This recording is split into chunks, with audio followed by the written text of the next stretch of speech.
Year 7 with Julian, and he still refuses to marry me. One day I told him, Julian, I'm getting married. He flicked his brows like it was nothing, not even sure he'd heard me. Serena, the company is racing toward IPO. I'm swamped. I don't have bandwidth for this trivial topic right now. I smiled, perfectly calm. To Julian it probably looked like I was cornering him with an ultimatum. But I really am getting married, just not to him. Subscribe to this channel, comment, tell us where you're listening. It's fine. You keep at it. I just came to give you a heads up. I lowered myself into the chair across from him, still smiling. Only then did he actually look at me, really look, for the first time in ages. Once, he used to stare at me like that, too. The only difference, the heat in his eyes has gone cold. We met in college. Today marks exactly 7 years since we met and fell in love. 4 years of classes, 3 years since graduation. He must have forgotten what anniversary this is. From blazing passion to tepid indifference, after 7 years as his girlfriend, I'm still waiting for the sentence, marry me. I'm no fool, and I'm not clueless. When a man drags you along for 7 years, the reasons run deep enough to drown in.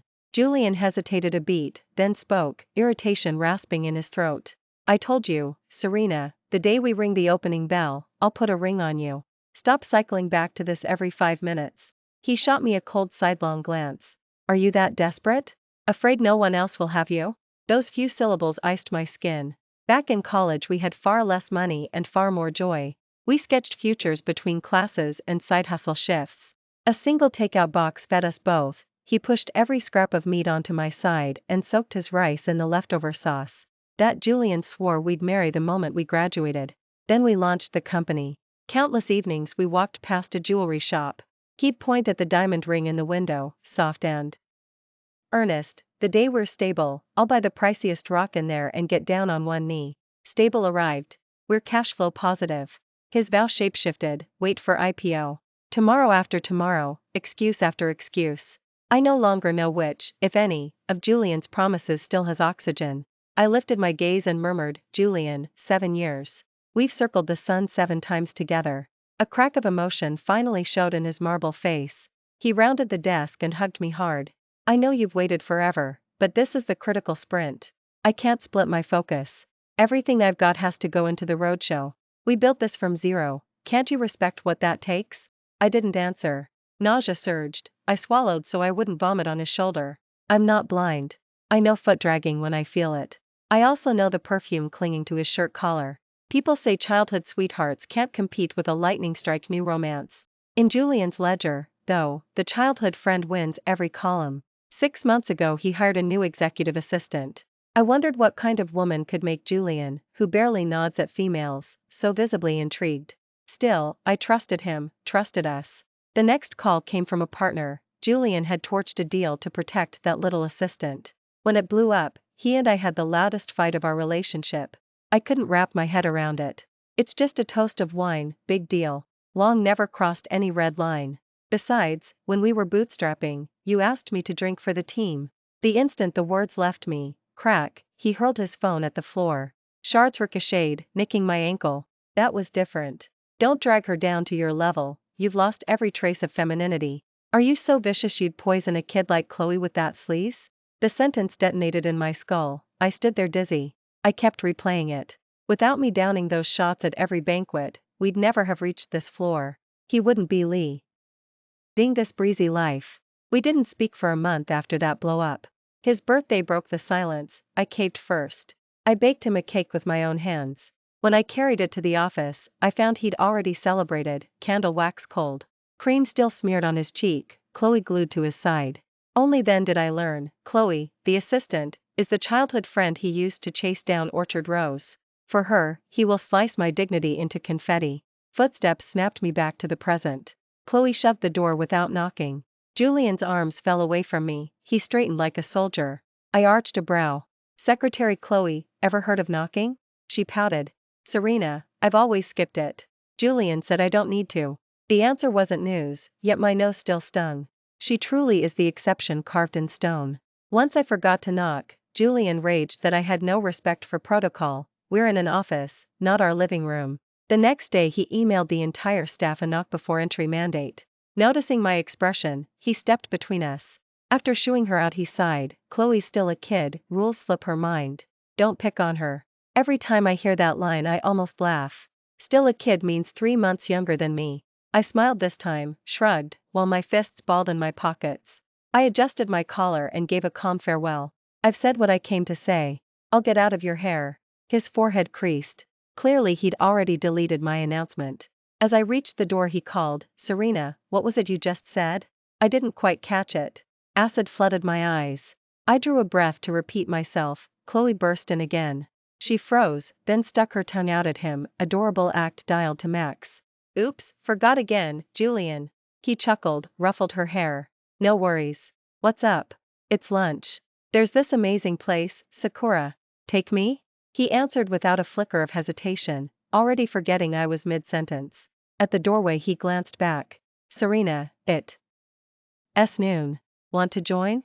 I blinked. When did the two of us last share a meal? Since Chloe materialized, his universe has orbited only her. I came to, smiled, declined. Pass. You two enjoy.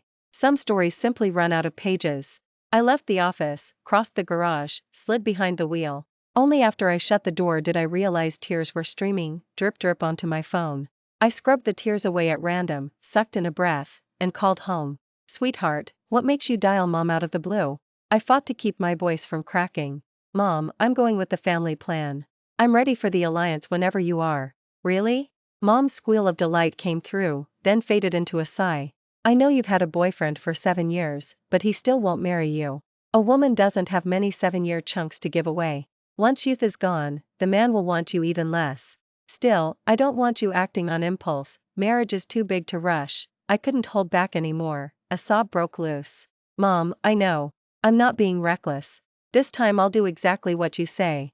After I hung up, it took me a long while to steady myself. I retouched my makeup and headed out. When I reached the restaurant I frowned. The pin had led me to a place called Sakura. Please don't let me run into the last person I want to see. I had barely stepped into the lobby when Chloe's voice rang out behind me. She looked at me triumphantly, grinning like sunshine. Serena, what brings you to this Sakura? Julian just invited you and you turned him down, so now you're tailing us on the sly? Are you doing this just to embarrass him? I said nothing and had no intention of sparring. My phone buzzed in my hand, the private room number popped up, right next door to Julian's. Serena. Chloe blocked my path after a quick jog. The whole company's prepping for the IPO. Julian's already swamped, can't you leave him alone so he can breathe? Besides, you're over 30, right? Most women your age are married with kids. Instead of pestering Julian, maybe figure out how you're going to live the rest of your life. Even I could tell that barrage was pure provocation. I stopped, looked her straight in the eye, calm and slightly disdainful. Is that how you talk to a company executive? I may not clock in anymore, but I'm still a shareholder. Who gave you the right to speak to one like that? More importantly, this is between Julian and me. Since when do you get a vote? The menace in my tone made her step back twice. She hadn't expected me to come out this hard. Flustered, she bit her lip and pushed on. I'm just telling the truth. If you can't face facts, you don't deserve to be a shareholder. Julian and I grew up together. He promised he'd marry only me. I'm his wife-to-be, of course I have a say. Her gaze flicked past my shoulder. Before I could answer she put on a pitiful face. I only want what's best for the company. If you still blame me, go ahead, fire me. Who dares fire her while I'm here? Julian stepped out of the room, wore a low, glancing at me coldly. Serena, Chloe's just a kid far from home trying to make a living. Drop the heiress act and stop venting at her. If you're upset, take it out on me, don't bully her. A choking wave of injustice surged through me. Without even asking, he pronounced me guilty. I shut my eyes, swallowed the bitterness, exhaled. Julian, don't you want to know why I wanted her gone? I thought he'd at least hear me out, but he let out a cold laugh. With that arrogant tantrum, what else do I need to ask? Chloe's timid and had a rough life. I'm all she has in this city. I won't let you hurt her, not even a little. Chloe tugged Julian's sleeve, eyes red, lower lip trembling in stubborn misery. Julian, don't fight Serena because of me. You two built this company together. If she wants me fired, she must have her reasons. No one's ever liked me, I'm used to it. Tomorrow I'll file my resignation so you won't be stuck in the mid. Lou. No, I forbid it. As he spoke, a flash of tender pain in his eyes told me every word Chloe had said was true. Julian shot me a vicious glare, voice animal rough. Serena, apologize to Chloe, now. I stared at him in disbelief, reality blurring. Apologize? I did nothing wrong, why should I? Before I could finish, Julian clamped my wrist and yanked me toward her. My ankle twisted, I half crashed to my knees in humiliation. He showed no pity. Say you're sorry. My patience is thin, don't make me use force. I lifted my head into those ice-cold eyes. How could vows that once felt eternal turn to this? For another woman he could bruise me without hesitation. Admit defeat, Serena, unless you want him to wreck you for my sake, Chloe whispered, triumph glittering. I shut my eyes in silent agony. Julian's hand slid into my hair. In the next second he had it all twisted, my scalp screaming. Quite the temper, CEO song, roughing up your own partner. A figure stepped from the neighboring room and blocked him, taking in my wrecked state. Adrian pushed Julian aside, helped me up with deliberate care, and drawled, didn't peg you for such fire, song.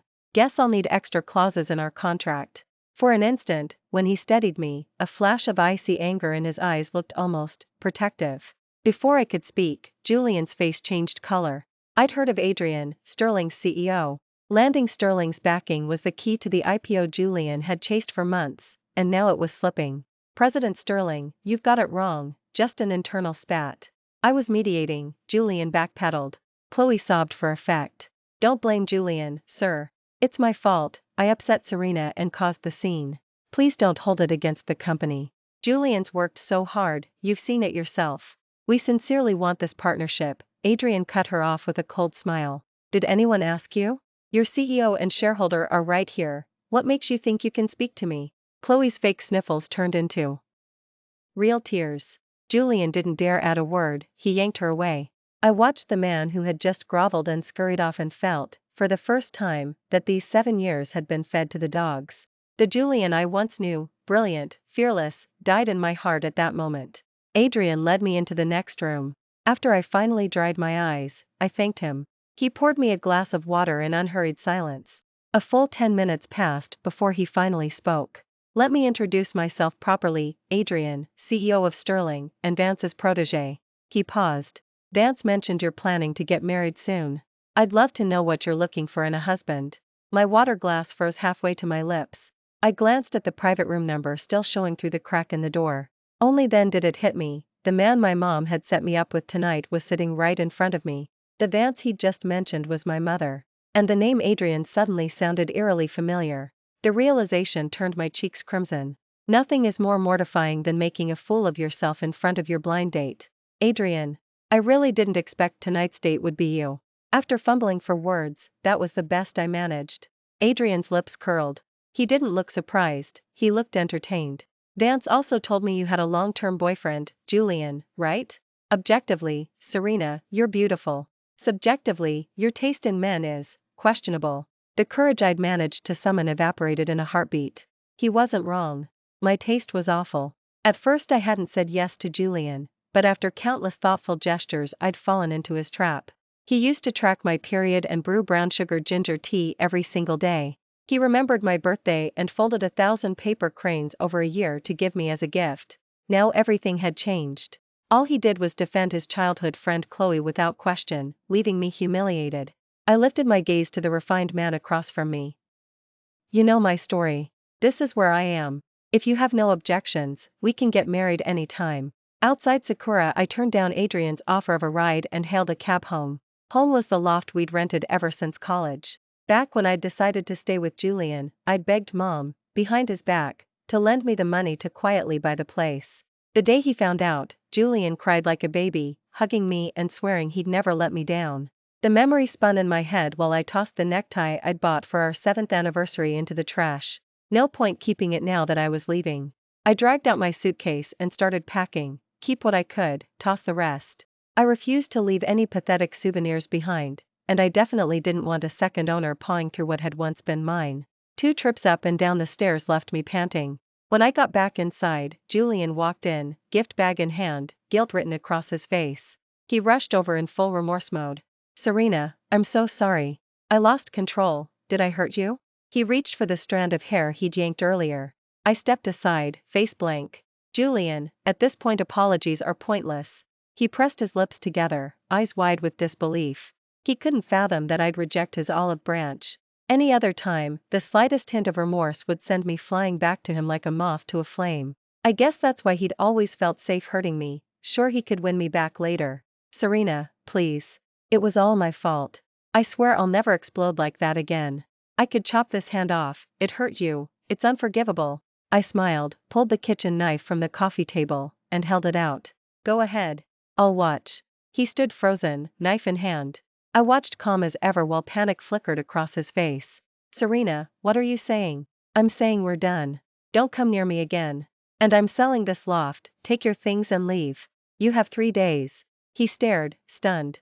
After all years of devotion, he couldn't process the word over. Impossible, there's no way you'd walk away from me. Serena, don't push it. Some words, once spoken, can't be taken back. I tilted my chin, forcing the tears back, and gave a cold laugh. I've said them. Believe what you want. 3 days, clear your stuff. As I turned to leave, he grabbed my wrist, voice cracking. I won't let you go. You're the most important person in my life, without you I'll die. It was the performance of a lifetime until his phone rang. Chloe's sobs poured out. Julian, it's all my fault. I ruined everything you worked for. I'm leaving, don't come after me. Call ended, Julian bolted, so panicked he didn't even notice his phone shatter on the floor. I'd only seen him this frantic once, when alcohol landed me in the hospital with a bleeding ulcer. Back then he'd sworn, if you don't wake up, I'll follow you into the dark. I stopped him at the door. Julian, last chance, if you walk out now, we're finished. His steps faltered, but he didn't look back. Minutes later I stood at the window and watched a black sedan disappear into the night. Then I pulled my suitcase out and shut the door behind me. This self-inflicted humiliation of a love story was finally over. I never expected to step off the plane and see Adrian waiting. He wore a black cashmere coat, tall and straight, face impassive. The moment he spotted me, a faint warmth softened the frost around him. Before I could react, he strode over, lifted my suitcase, and draped his coat over my shoulders. It's colder here, bundle up. I nodded, dazed. I peeked at him from the corner of my eye, a quiet heat blooming inside me. At last, this was the warmth I'd always longed for. Back at my parents' complex I almost asked him up, but shyness won. When I glanced apologetically at him, he didn't care, voice gentle, rest well. Tomorrow I'm coming to ask for your hand. The words set my cheeks blazing. That soon? He laughed, plainly pleased. Absolutely. Any slower and you might vanish again. I didn't catch his meaning before he drove away. Inside, Mom smoothed my bedsheet, tears slipping down. My girl, you're finally home. I broke down too.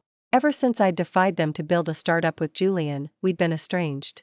He kept promising that once the company made it big he'd bring me home and earn my parents' forgiveness. Promise after promise, delayed.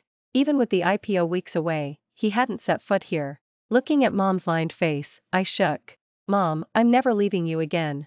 Even Dad, still at odds with me, wiped his eyes in the living room corner. That night, lying in bed, my phone buzzed. An unknown number. The instant the call connected, Julian's voice exploded through the speaker. Serena, where have you been? I've called you 100 times, why didn't you pick up, why did you block me? And why did you change the locks on the loft? How much longer are you going to keep this tantrum going? I let his roar wash over me, then answered in a voice as cold as ice. I already sold the loft. We're done, Julian. I'm not going to repeat myself. It can't be over, I never agreed to end anything. Our life is just beginning, how can you leave me, how can you be heartless enough to walk away? Terror quivered in every word, and the irony almost made me laugh. Alright, I'm going to bed. Don't ever call again. Before I hung up he was still frantically demanding to know where I was. A ridiculous question. Only now did I realize how laughable those 7 years had been. I drifted off, and the next morning a riot of cheers and chatter jerked me awake. I threw on clothes, stepped out of the bedroom, and found Adrian had actually come to propose. A stream of people were still filing in, piling gifts until the living room looked like a warehouse. The man himself stood in the middle of the crowd, impossible to miss. Morning. Sleep well? I snapped awake and tried to shove him back toward the door. Why? Oh, you doing here with all this stuff? I told you last night, I'm here to propose. I blinked, slow and stunned. I thought you were joking. He bent until his handsome face filled my vision. I never joke. I say propose, I say marry, we marry. Preparations for the wedding took over the house.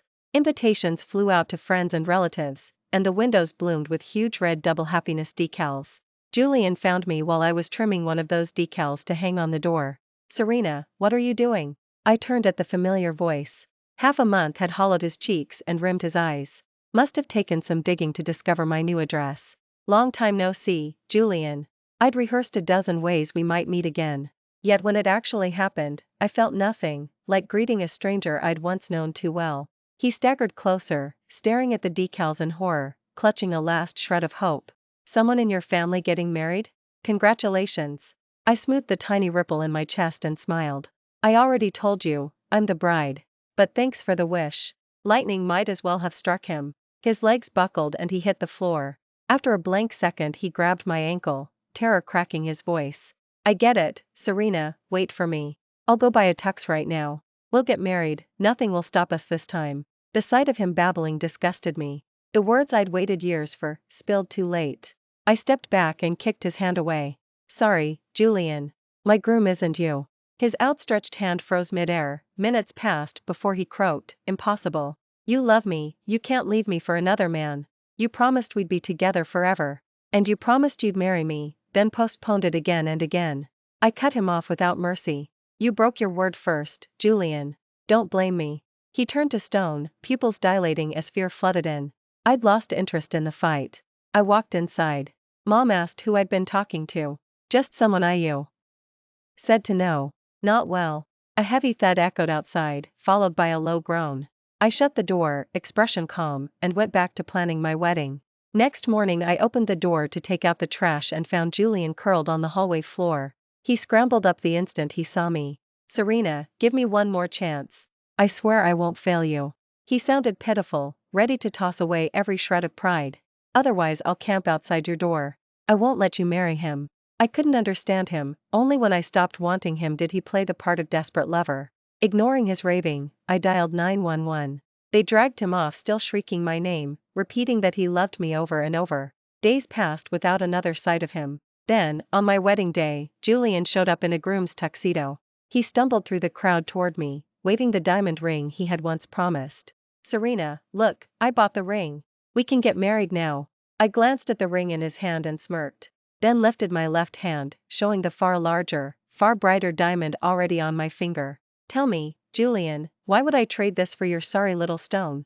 All life drained from his face, he collapsed, muttering, no, you actually gave up on me. Right then Chloe burst in. She grabbed Julian, face twisted, screaming, Julian, you still want her? You said she was just a fling, that you loved me most. Don't forget, you promised to marry me the night you talked me into bed. Gasps rippled through the hall. What a loser, two-timing jerk. Thank God Serena came to her senses. Imagine the regret if she'd stayed. I'd suspected as much, yet rage still flared. Didn't know you were so generous with your promises, Julian. One line for every woman, hope you're ready for a bigamy charge. Julian's pride finally snapped. He seized Chloe's arm and yanked her up, furious. Have you lost it? I've kept you for months and now you ruin everything. You think I won't hit you? You're just some regular girl, W. Hi, would I ever marry you? Stop comparing yourself to Serena. Aside from that face you've got nothing. If you didn't look the way you do you wouldn't even be worth touching. The instant the words left his mouth Chloe went insane. She shrieked and lunged to scratch his face, but Julian kicked her away. He thought he was ready. He didn't know she'd come prepared. She whipped a kitchen knife from her coat and hurled herself at him. Julian's eyes bulged. They crashed together in a grotesque embrace, scarlet blood pooling beneath them. Then, like a madwoman, Chloe stabbed him again and again, screaming, you're mine, no one takes you from me. Suddenly warm hands covered my eyes, and a gentle voice murmured, don't look, it's too grim. Come with me. Adrian led me away. When I opened my eyes we were in a side chapel, every guest was already seated, waiting for me. Adrian smiled and offered his hand. Let's begin, my dear wife. I couldn't help laughing. I slipped my fingers through his. Youth is loud and messy. And sometimes you meet the wrong person, but if you keep walking, the right one will be there. Thanks for listening to today's story. If you liked it, give us a thumbs up and share it with friends. Tell us what you think in the comments, subscribe for more, and we'll see you next time.